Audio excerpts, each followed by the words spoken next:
All right, well, good afternoon, everyone. My name is Mark McWaters. Thank you for joining our webinar on the new rules of engagement.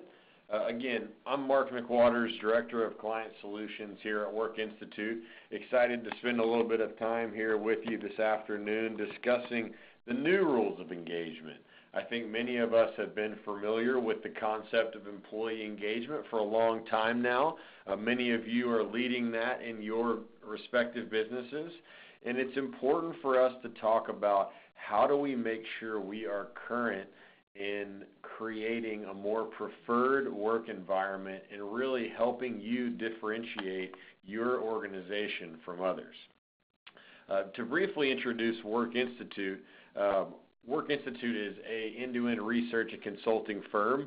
We partner with organizations throughout the employee cycle, everything from early stage interviews like recruitment and onboarding, all the way through to exit interviews. So we have been around since 2001. Spent a ton of time in very large, complex organizations helping them create a more preferred work environment by simply listening to their people and acting on the data. And there's a little bit more to it, of course, but that's really the name of the game. And we're going to talk about how you can take your strategy from maybe early 2000s, you're still doing something you've been doing for a long time, and getting you here to 2016. So our agenda today is we're going to talk about the state of employee engagement. Really, where do we come from? Why are we still struggling with some things that have been around for a long time?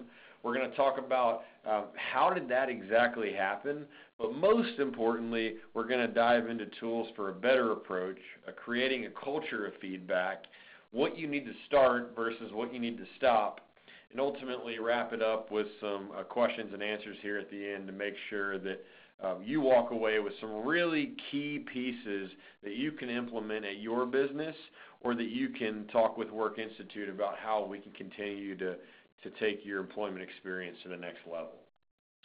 So to get started, let's think about the end result in mind. And the end result of any business, even if you're in a nonprofit, is the financial piece, and how does our employee engagement affect the bottom line.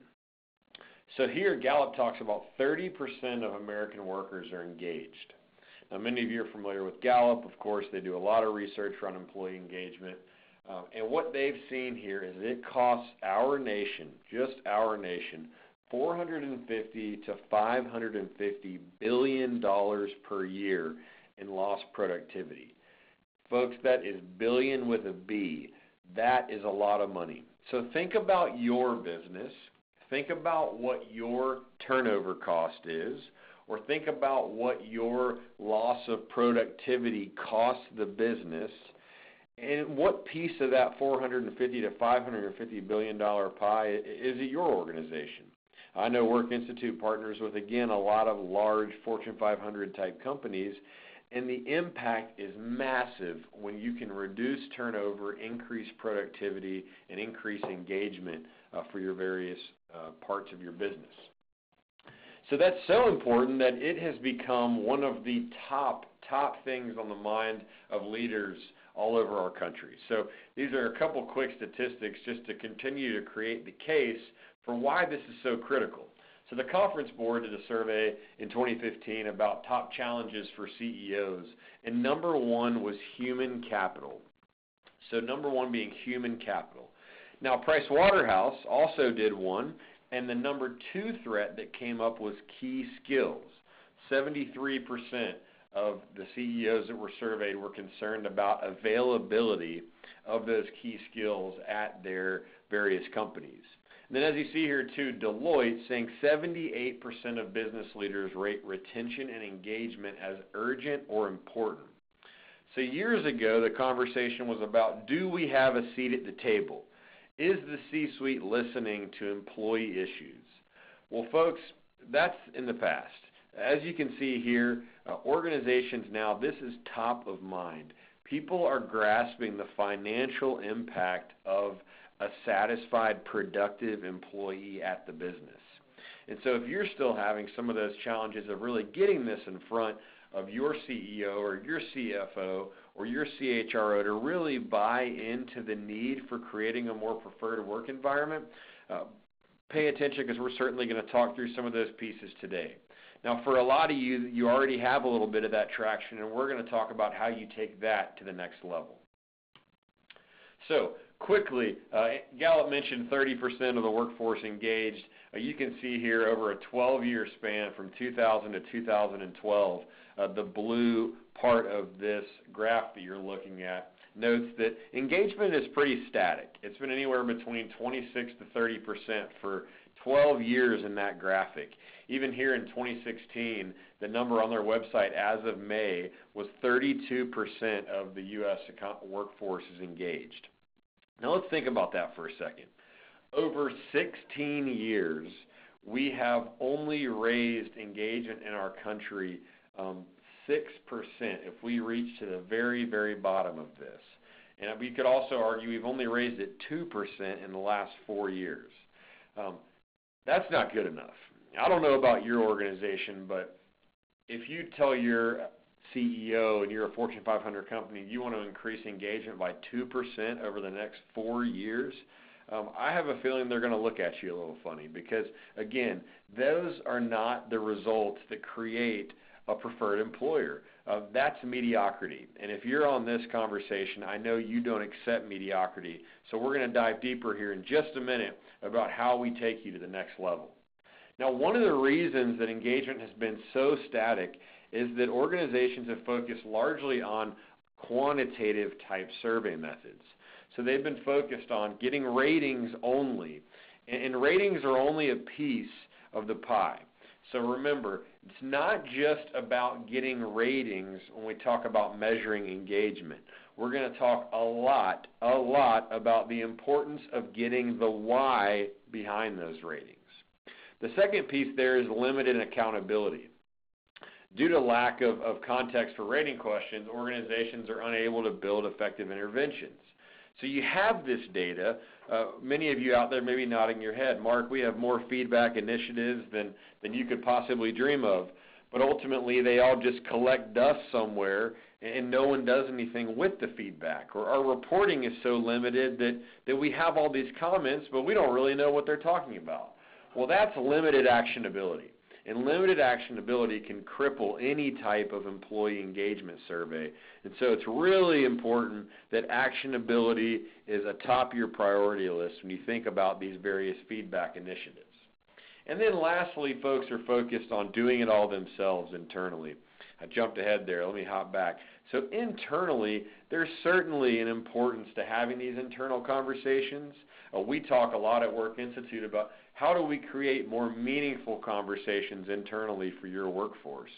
But let's be honest, folks, there is an important piece to having an external partner in some of these various feedback programs. Research shows overwhelmingly that having a third party that can protect some of that confidentiality, some of that anonymity, is going to create more of a condition where your employee is going to feel more open and honest in these engagement surveys. So we're going to dig into kind of the counter of those here in just a minute. But before we do that, let's think about what is really important in any type of engagement survey that you are conducting. So our research here at Work Institute has pointed us towards these 4 key parts of the employee experience. The first is team. How does someone feel about their team? What are those relationships like on the team?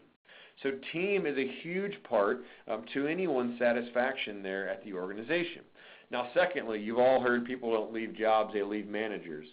A lot of that is true. However, people also stay at employers because of that manager relationship. And so we also need to dig into the various aspects of the supervisor relationship and what's important to that employee or former employee about that supervisor. Third, the organization overall. How do people feel about the organization as an employer? Do they recommend the organization to friends and family members? And these are the types of topics that can really help us get at organization. And then lastly, the job. The job itself is important. And so when we think about team, we think about manager, we think about job, we think about organization, that's the 4 key aspects to any engagement survey, whether it's an early stage onboarding type survey all the way through to exit interviews. These 4 pieces are going to be really critical, and we're going to dive deeper, of course, into those here in just a few slides. Now, those 4 parts really start to dig deep into your employee engagement overall and that employee's intent to stay. Now, for those of you maybe thinking, well, what exactly is he talking about on intent to stay? One of the most important questions that you can ask your employee is, based on their employment experience, how likely are they to stay at the organization and for what time period? Or in other words, what is their intent to leave? It's really the same thing. Because that question alone can provide you with data such as our IT department. 31% of our IT department is planning on leaving in the next 6 to 12 months. And here are the top 3 reasons why. Because remember, just getting the rating isn't enough. We have to ask why. When we tell you, CIO, that 31% of your IT department is planning on leaving in the next 6 to 12 months, and here are the top 3 reasons why, that is data that you can take and do something with. And that's how you begin to extend that length of stay, increase that productivity, and have a real effect on your business. So lastly, we think about team, we think about manager, we think about organization, we think about job, driving engagement, extending that intent to stay, that's where we start to really have an effect on retention and performance at your business. So there are organizations out there that talk about, 17 aspects of engagement, and you pick the number.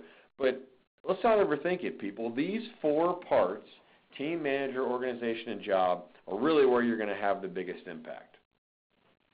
All right, so we have those 4 pieces in place. We start to say, okay, Mark, well, when should I be talking to my people? Now, those of you that have been in HR a long time know that, the annual engagement study was the hot topic years ago. And there are many organizations that, unfortunately, that's kind of all they have at this point. And let's be very clear. Would your CFO run their business on 1 annual data point? No.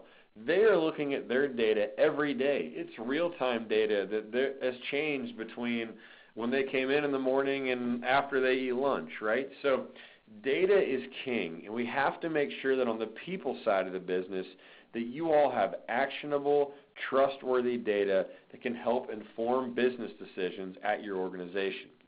So where do you have those conversations? At what point in the employment cycle do you have these? Well, if you're looking at this graphic here, you see 5 different boxes. And I want to start talking about these bottom 3 first, because these bottom 3 are mission critical. Every company should have these 3 touch points with their workforce. The first being a new hire onboarding type study. This early stage of employment is critical. Making sure that you can onboard an employee, train them appropriately, have effective communication to welcome them to the organization. That first impression is going to make a huge impact on their stay at your business. So touching base with them early is going to be critical, and we're going to dive into more specifics around each study here on the next visual. But for right now, the first key piece is that new hire onboarding study. The second key piece is the entire population employee engagement or employee experience study. Now, the reason that is so important is you have to have a way to measure the overall organization. And this engagement or employee experience study is going to help you gauge the overall employee experience. So we have the new hire onboarding, we have the engagement study. That needs to be happening at a minimum of 1 time per year. I know organizations come to us and sometimes say, well, we just did our engagement study 3 years ago. I think, are you kidding me? You think 3 years ago is current enough to lead your business right now? Do I need to tell you how different the world is between 2013 and 2016? So how do we make sure that we have this new hire, we have at least an annual engagement study happening? And then thirdly, you have to have exit interviews. There are a lot of organizations out there that still question the idea of the exit interview. But the truth is you have to know why people are leaving your business. You have to know where they're going, and you have to ask them about their employment experience while they were at your organization. The exit interview is a very unique conversation. You have an employee that potentially will be more open and honest in that conversation than when they were currently employed. And as a leader of the people side of the business, you have to want that honesty. When you're trying to create an environment where of transparency and of honesty, the exit interview can really help build that for your business. One statistic there is that when we look at compliance questions here at Work Institute, so 4.5% of the time a compliance question is answered with yes, they're aware of an ethical, illegal, or fraudulent behavior that took place while employed. In an exit interview, 4.5% of the time. Whereas when we talk to them in a new hire or an engagement study or stay interviews, that is 1.5% of the time.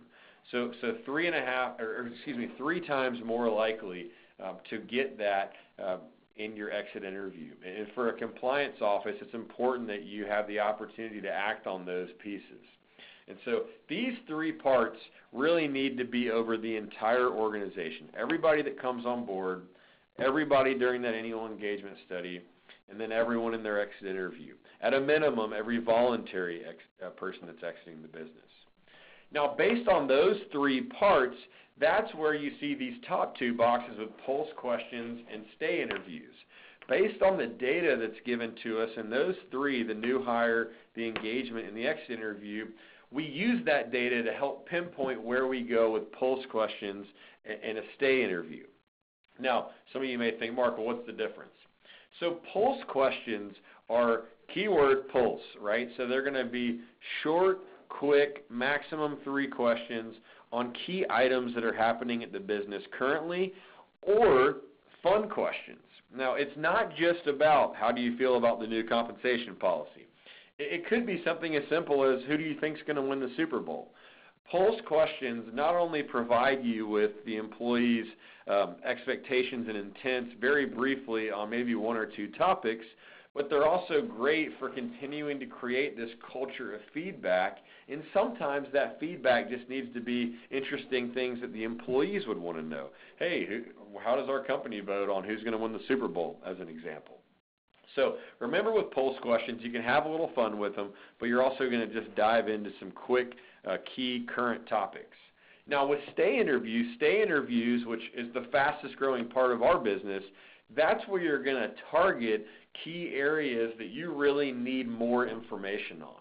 Let's say you do your engagement study and you realize that, boy, out of our engineers, we understand that 42% of them are planning on leaving in the next 12 to 18 months for these top 3 reasons, but we can't afford to wait to see if that actually happens. We need to talk to them before that time period to better understand specifically what the concerns are and what you can do in that specific department to really drive change.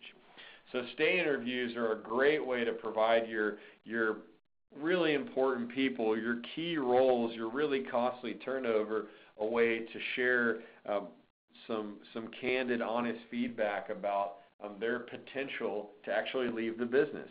And it's always interesting how honest they are when we, as an unbiased third party, ask them what their intent to stay is at the organization. It's very predictive about future turnover. Now, with these 5 pieces, there are some research principles that can help inform them really across the board. We take pulse question out a little bit just on the length because it's going to be a much shorter interview. But these 7 to 11 mixed method questions you can really apply to new hire, engagement, stay, and exit, because it's really built around a 12 to 15 minute interview. So here at Work Institute, we have research on what we call feedback fatigue. And we've seen that after 12 to 15 minutes, the level of actionability within the feedback drops and the response rates drop. And so while you want to have a method where if someone wants to stay on the phone or online for an hour to complete something, that we can certainly do that, but you want to have the average length built to be in that 12 to 15 minute mark, because that's where you avoid feedback fatigue. And for those of you that are still a little cloudy on feedback fatigue, think about the last time you took an interview or a survey. And think about when you got towards the end, were you just trying to get it over with, or were you really intently answering the questions? My guess is most of you were trying to get it done because you had 30, 40, 50 questions potentially in your engagement study as an example, and my goodness, that is exhausting. So we think about these 7 to 11 questions. Now, the 7 to 11 questions are what we call mixed method. Now, that is asking a rating question. So how would you rate your supervisor on a scale of excellent, very good, good, fair, or poor? And then following up with why and probing for specificity. So asking the rating, following up with why, and probing for specificity. In the supervisor question example, let's imagine for a second you rate your supervisor as excellent. Well, your supervisor, John, gets his feedback, and John pats himself on the back because he says he's excellent. Well, if he doesn't know why he's excellent or what he did to get that excellent rating, then it's not helpful to him because he doesn't know what to continue doing, right? So we ask the rating question, we follow up with why, and then let's say in that supervisor example someone said, oh, well, John's a good communicator. Well, what does good communicator mean? What specifically did John do to give you the impression he's a good communicator? Again, how do we get you rich, actionable information that can really inform or help, in this case, a supervisor relationship? Now, when we think about the ratings, we at Work Institute use a 5-point Likert scale. I already actually brought it up here. The excellent, very good, good, fair, or poor is an example of that 5-point Likert scale. Now, in this case, we think about how do we drive people into the excellent category. Many of you may be familiar with the Net Promoter Score concept. Well, those promoters, it's very similar to those people that we can get into the excellent category. They have a huge impact on others at the business and really help drive your overall culture. And so we want to drive as many people as we can into the excellent category as we continue to create a more preferred work environment at your organization. Now lastly, and we already hit on this a little bit, and hey, why are we doing this webinar to begin with? Well, we are an excellent external third party that you can use to create the conditions where your employees are going to feel more open and honest in these various conversations. Again, it's important that you maintain internal conversations, but you have to give your employee on a regular basis an avenue where they can share confidentially, protecting their identity, how they feel about specific things within the organization. Now, the one part we'll exclude here is the exit interview with regards to confidentiality, because our data has actually shown us that there's no difference at all between the actionability and response rates of a confidential versus a non-confidential exit interview. Now, there's a huge difference between what they tell you as a reason for leaving, but we'll get into that here in just a minute. So to briefly summarize about this employee cycle, we have to think about the 3 key parts where you must have something in place: new hire onboarding, engagement, and exit interviews. Based off that data, that's what's going to point us in the right direction on pulse questions and stay interviews. But these 5 pieces are how you start to create what we call a culture of feedback, a culture where your employee expects to give feedback, expects to be listened to, and expects you all to take action on that data. All right, so let's continue to talk a little bit more about each specific research solution. Now, onboarding. Within onboarding, you can really encompass recruitment in here as well, because it's important that if someone comes to your business, you have the opportunity to ask them about how they were brought on and how they felt about their first, let's say, 90 days at the organization. We work with many different organizations that have various time periods here. In healthcare, sometimes it's more of a 30-day cycle, or maybe you're at an organization where you're even in a 6-month training program before you're ever actually start your specific role. Well, whatever that time period is for your business or for those roles, that's where you want to hop in and have the conversation of how did you feel about your overall experience? How was training? Do you feel prepared for your role? Are you about to take the role you were recruited for?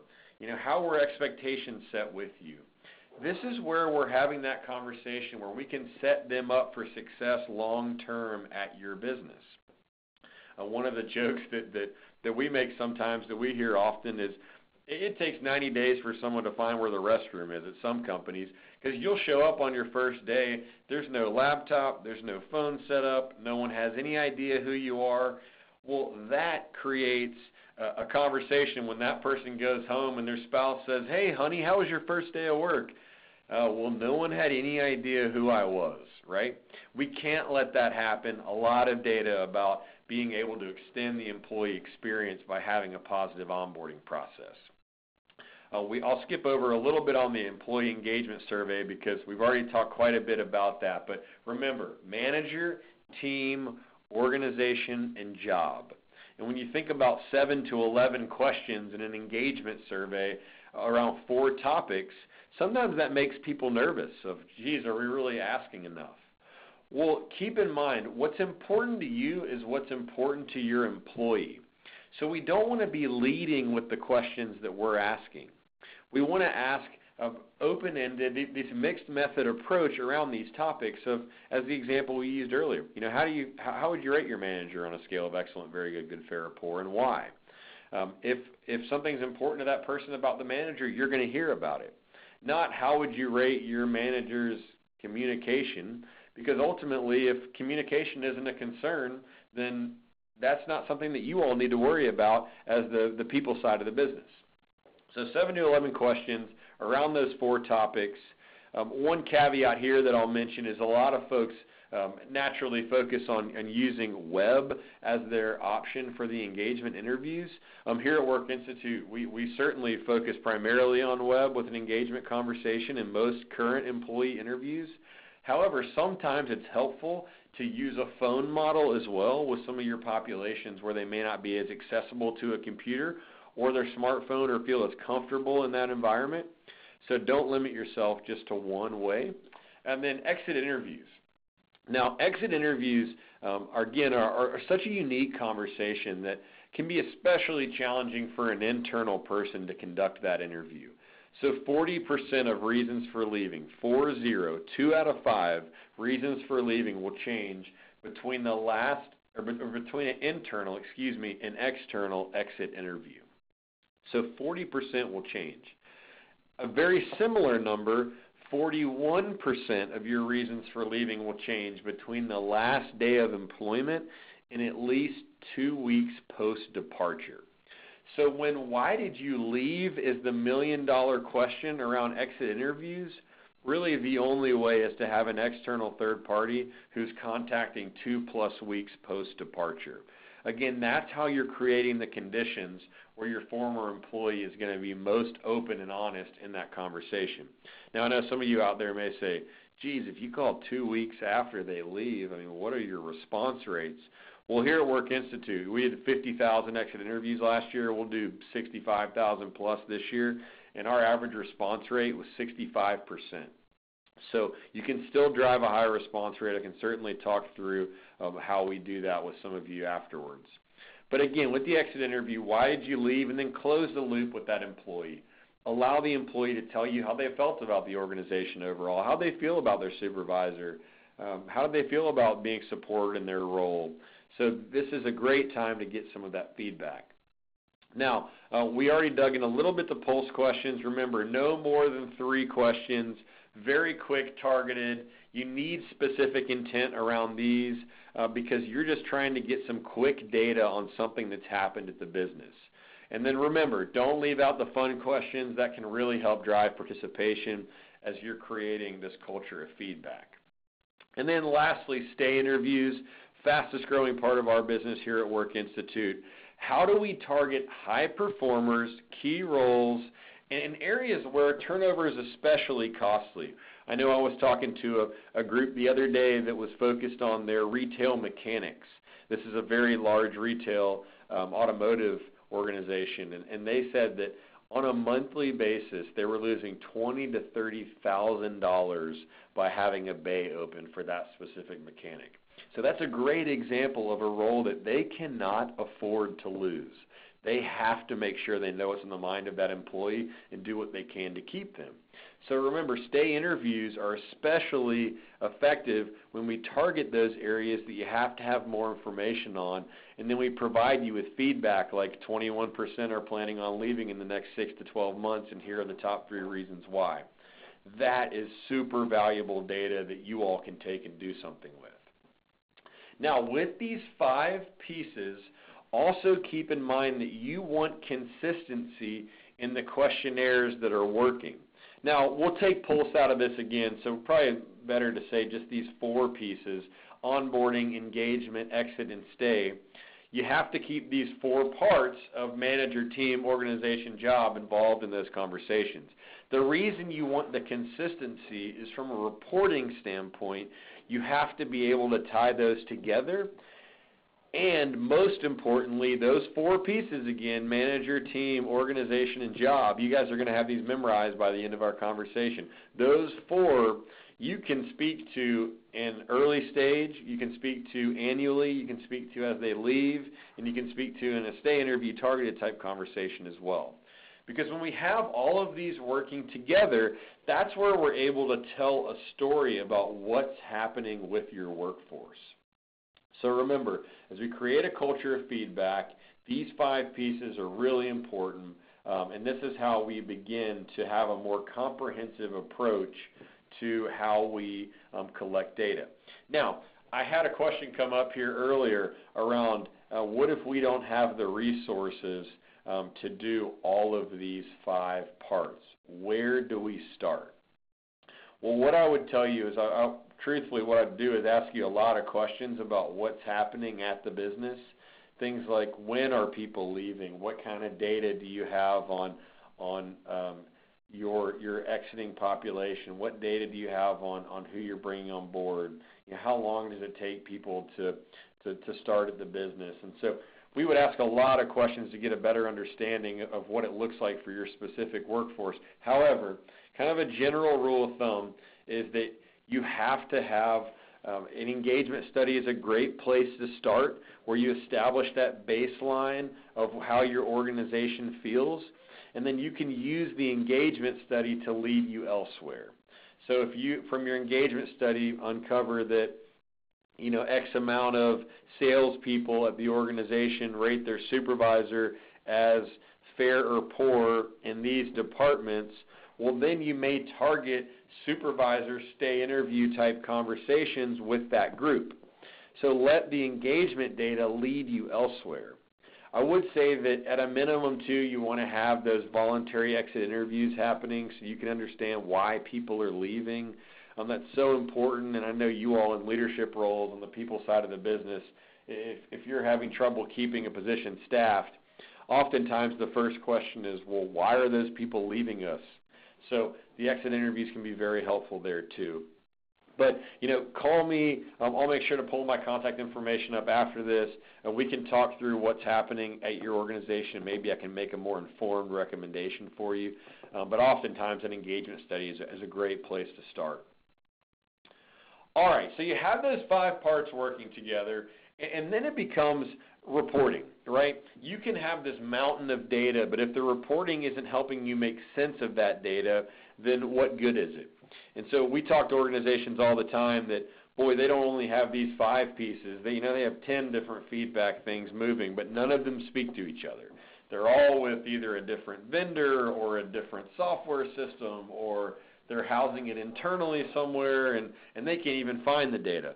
Well, guys, that's a waste of time and money. And so you have to have it all tied together. And here at Work Institute, we really focus on bringing those pieces together to ensure that when you look at reporting, you're able to see, how did your employees feel about their supervisor as they came on board? How did they feel about them during the engagement study? How did they feel about them as they left?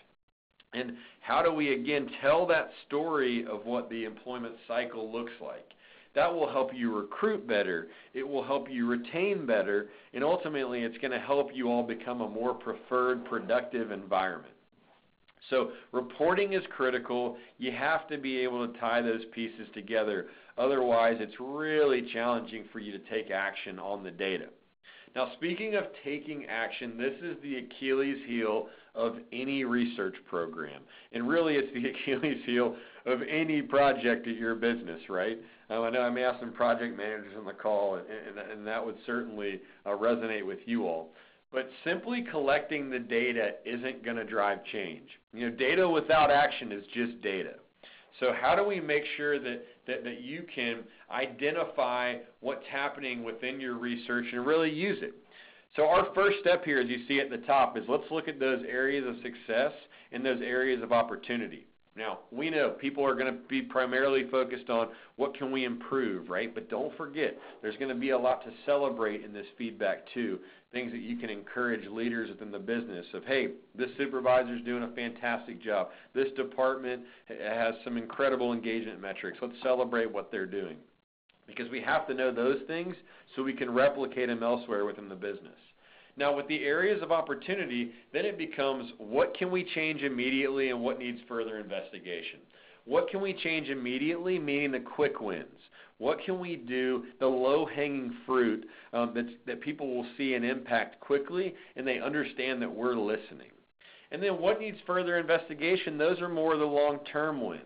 Those may be expensive for you all to change, or they may really adjust a key part of your business, and you just really have to create a comprehensive business case to recommend that change.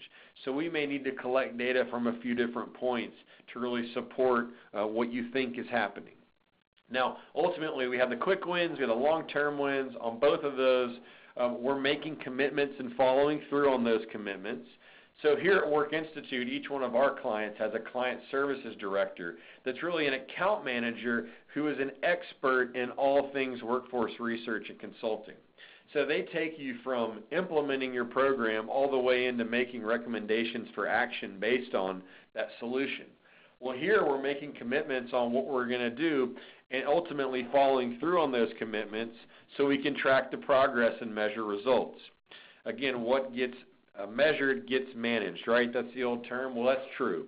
So we have to make sure that we're tracking progress, measuring results, and then ultimately communicating that success back to your employees and to your internal stakeholders. If you're the CHRO and you're sitting on this call and you just invested X amount of dollars to help improve retention and engagement and your turnover reduced 2% last year based on what you did, then we have to communicate that back to your leadership because that is something that you need to celebrate, and that's a huge accomplishment of yours and the team. But you also have to relay that back to your employees. Team, we reduced turnover by 2%. You all told us to do X, Y, and Z. We did X, Y, and Z. Thank you so much for participating. That's going to drive your response rates and the follow-up information. That's going to help your next interview be even more actionable. And again, that's how we start to create this culture of feedback where your employee feels like it is an obligation of theirs and that they want to share feedback because they know they'll be listened to. So taking action is so important when we think about how you really affect change at the business. So in summary here, let's talk about what can you start doing and what should you stop doing. Now you got to start asking why, right? You have to ask why. You can't simply get a rating. Ratings alone aren't going to drive change at the business. Ratings are great for tracking and trending information, but you have to know why people rated things the way they did. You have to start creating a culture of feedback. If you're relying on the annual engagement study alone, you're years behind, and you're really not having the effect that you want on your business. There are so many other key parts, as we've talked about here today. It's the early stage interview, that onboarding recruitment type interview. It's the annual engagement study, and it's the exit interviews. And based on that data, it's your pulse questions, it's your stay interviews. So don't rely on one data point. That example we used earlier about your CFO running their business off one data point, If you get pushback on needing more than one data point, there's a story for you. But remember, create that culture of feedback. Start acting on the data. I say stop collecting dusty data. And what I mean there is whether that's literally dusty data that's sitting in a paper interview in a filing cabinet somewhere, or if that's figuratively dusty data that's sitting on a server somewhere that no one is using, you have to act on the data. You need to trust the data, which is really critical, where the third party comes in and really helps you with that. But you have to trust the data, make sure that data is based on research principles, and so when you go make recommendations for action on that data, you know you're making recommendations based off some statistics and actionable information that you can trust. And then in that same thread there, start using a third party with expertise in some of these key areas. Doing it yourself is going to limit the actionability of the feedback. Even the best HR departments in the world use third parties in some of these conversations because they can be very challenging to get your employee to be open and honest. Giving that employee the protection of the third party is very beneficial when it comes to having them elaborate on things like supervisor relationships, which can be so difficult to talk about internally. It can also be helpful for compliance issues, of course, or really just how they feel about the organization overall and would they recommend it to a friend or family member. These types of conversations, the third party protection becomes critical. So, of course, that's a key reason why we continue to grow and grow and grow is that organizations are seeing how effective it can be when using expertise like Work Institute. So on that note, who is Work Institute? We're experts in taking action. We specialize in research, recommendations, and results. Research meaning, as you've heard today, we have a lot of data that helps inform our recommendations. These recommendations are based on what the research is telling us, and many organizations are out there that will simply collect data for you, but we take that data and we help make recommendations for action. So our client services team, probably the number one reason that people call and we get all these referrals is those people are fantastic. Let them help you with some of this process. And then lastly, results. We're focused on really being a partner in the business, driving results, improving that productivity, reducing turnover, and we want your CFO to notice the impact that the people side of the business is having on his or her bottom line. So who's next? You see a lot of great companies here on your screen. Again, we specialize in what we call high people, high facility organizations.